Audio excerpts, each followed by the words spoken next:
This is a very historic day. In 2014, less than a year ago, we launched a Justice Reinvestment Initiative.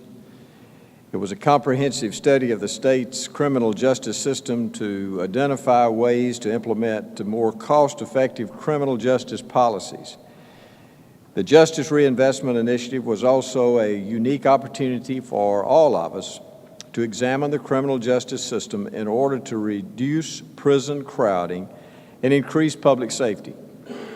The number of inmates incarcerated in Alabama's prisons has significantly increased over the last decade. With the Justice Reinvestment Initiative, we had an opportunity to examine areas to maximize efforts in the criminal justice system that will benefit our Department of Corrections. The Prison Reform Task Force, a group composed of nearly 30 state policymakers and practitioners, guided Alabama's justice reinvestment process toward reducing prison crowding, containing corrections cost, and reinvesting in strategies to bolster public safety. The chair of the Prison Reform Task Force was State Senator Cam Ward, and I'm honored to be with him today, and also Representative Mike Jones, who carried this bill in the House. These reforms are designed to significantly reduce the state's prisons population and strengthen public safety, as I've already said. It's an overhaul of how people are supervised and that are being also released from prison. There are five key components to this new legislation, and I will mention these very briefly, and then Senator Ward and Representative Jones may want to go into them in more detail. But this legislation changes community supervision to reduce the number of people returned to incarceration. Senate Bill 67 diverts low-level property and drug offenders away from prison. It also requires supervision for anyone leaving prison. This legislation makes the parole process more clear and efficient while preserving the board's discretion. Finally, this legislation expands electronic victim notification to inform victims of all prison releases. And I'm extremely proud of this legislation and what its potential is for our criminal justice system here in Alabama. And under the leadership of Senator Ward and under the leadership of Representative Jones and other legislators, they have made a significant contribution to not only this legislation, but I believe to help solve this problem here in the state of Alabama. And in just a minute, I'm going to ask these that are behind me here to come forward and speak. Senator Cam Ward will speak first, and then Representative Mike Jones. Then our new Corrections Commissioner, Colonel Jeff Don. He will speak, and we're glad to have him with us today, and I know he's still smiling, so he's okay.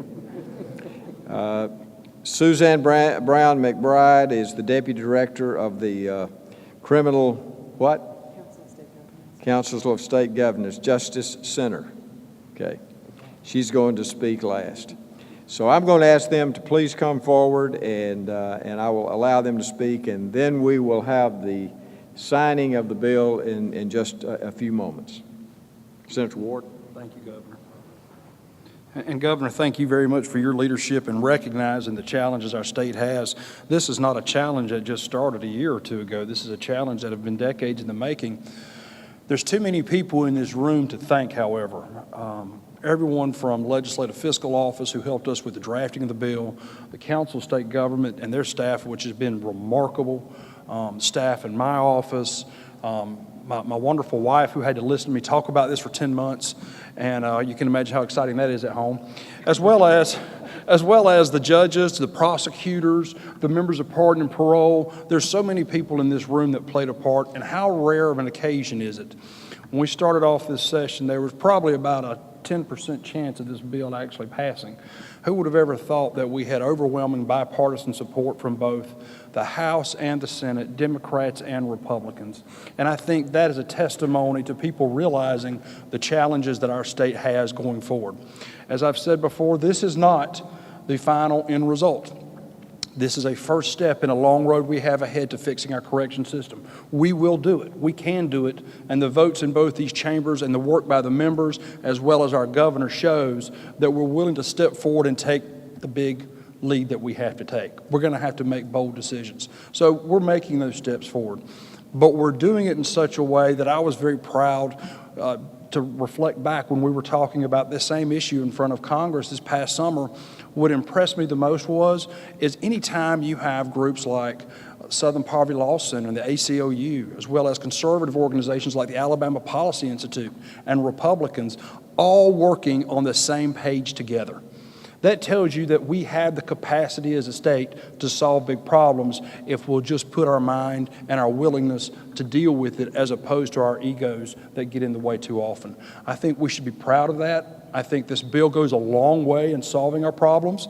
I think we have a lot of work ahead. However, I feel very confident, not only one in the accomplishment these reforms will take place on, but also in the funding mechanism that will be there for them. I know that's been a big question.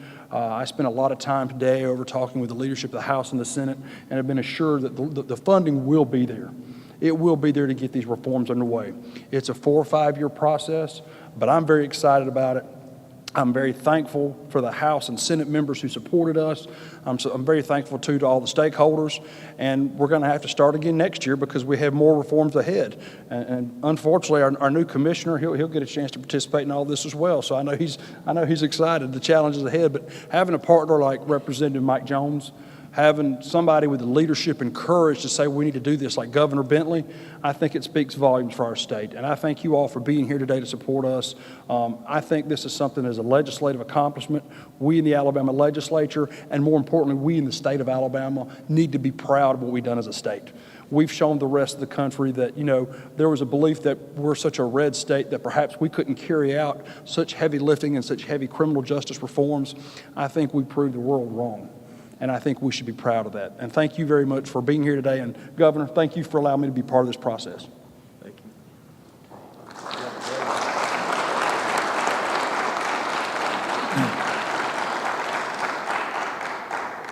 you. Senator Ward said that he was speaking quite a bit about this with his wife when he would go home. At least you got to see your wife during this process. So, this is quite an accomplishment, and I think in years down the road we'll look back upon this and realize just how big a deal this is. I was talking with Judge Pulliam a little earlier, and I think within moments of passage of this bill, he was being discussed, I believe, in Washington. That's how quick this moved through the process, and it's a big deal, and it is. We should be very proud of what we've accomplished. A lot of times when I'm asked to lead prayer at church at home, I tend to try to reflect during the service and find words that sort of sum up the day or the occasion. And I did that when I was thinking about what to say today. And these are the kind of words that kept coming to my mind during the process. Responsibility was the biggest word that came to my mind. The first word is that as a state, as a legislature, the governor, everybody involved in this process, Republicans, Democrats, every stakeholder along the line, realized what had to be done and took responsibility, and we all acted upon it. And that's what it took. And that's why the vote in the House was 100-5, and the vote in the Senate for final passage and concurrence was 27-0. Those are numbers that frankly don't happen all the time, especially on something that's this tough. But I think it speaks volumes of how important this issue is and how important it was to take responsibility and pass this legislation. The other words that came to my mind were objective, evidence-based. One of the things that made this so appealing to me was CSG's involvement, and that they had performed so much work in the process through the task force of collecting data, of interviewing people involved in the system. And so this wasn't something that was based on philosophical, beliefs or based on somebody's idea out of the blue. This was something that was based on real data, real evidence. And so when we were talking about numbers, we were literally able to get down to a single digit in some of these different negotiations. And that helps tremendously when you can say this means this many inmates is going to be impacted by this issue. We have to protect this issue. Or this one only affects a very small number. We can give on this. And when you're negotiating and working on something with everybody involved, that's a big deal. And it made it a lot easier as far as I was concerned. Bipartisan was another word, and obviously it speaks for itself. I started on the House floor by saying this was not a Republican issue. This was not a Democrat issue. This was an issue about taking responsibility and working together as Alabamians, and that's what happened. There's other words that will come to mind, and we'll all have them as we go through this process. And this process is not complete. This is the huge step, the huge leap that had to take place to start it. But we've all made commitments to keep this process going, and there's things that we've seen during the course of this work that I know we can help on recidivism issues, and I think that'll happen down the road. It's been a pleasure working with Senator Ward and all the different people that were involved in this process. And Governor, it's been a pleasure working with you on this matter as well. Thank y'all.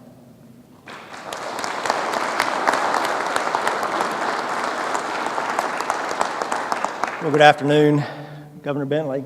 Sir, thank you again for the opportunity to be here, and especially for your leadership in moving Alabama forward on this issue. Senator Ward, Senator Jones, thank you for your welcome. Thank you for your leadership, for your courage, for the strong will you've demonstrated to push this initiative through. For the members of the legislature and the task force, we in the department are grateful for your efforts as the beneficiary of many of these initiatives. We are excited about what the future holds.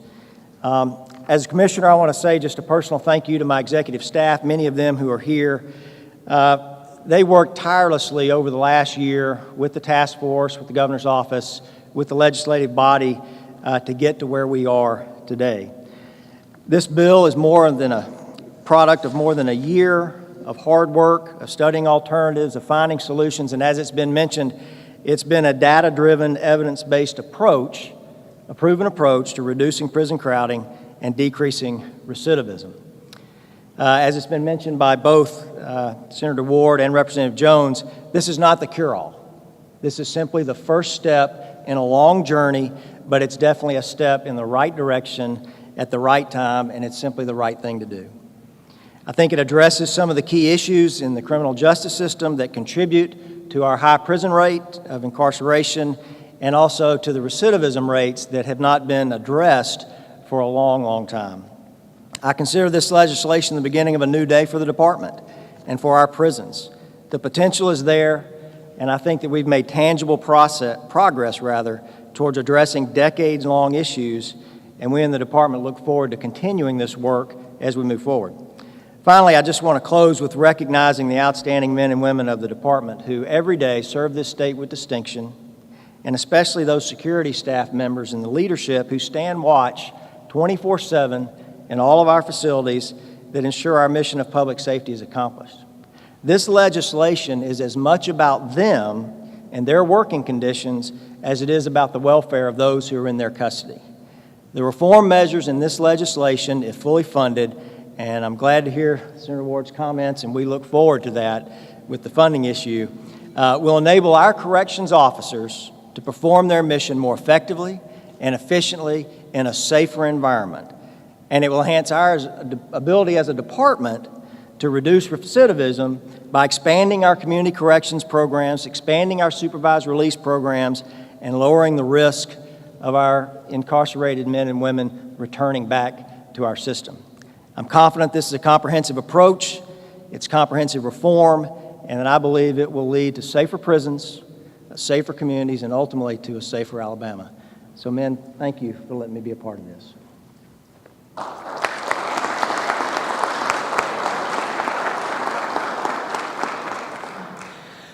On behalf of the Council of State Governments and the Department of Justice and the Pew Public Safety Performance Project, I'd like to congratulate all of you in this room, in particular the Governor and the legislative leadership, for a truly transformative effort in this state.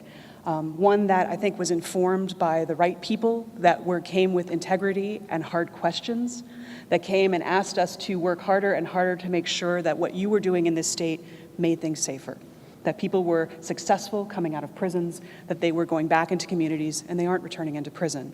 And this first step of this amazing piece of legislation that I think gives you an enormous and powerful framework for doing good public safety work, I think represents an opportunity for this state to walk forward and to continue to do the work that it values so highly, and also to really kind of chart the course and the momentum for the path ahead.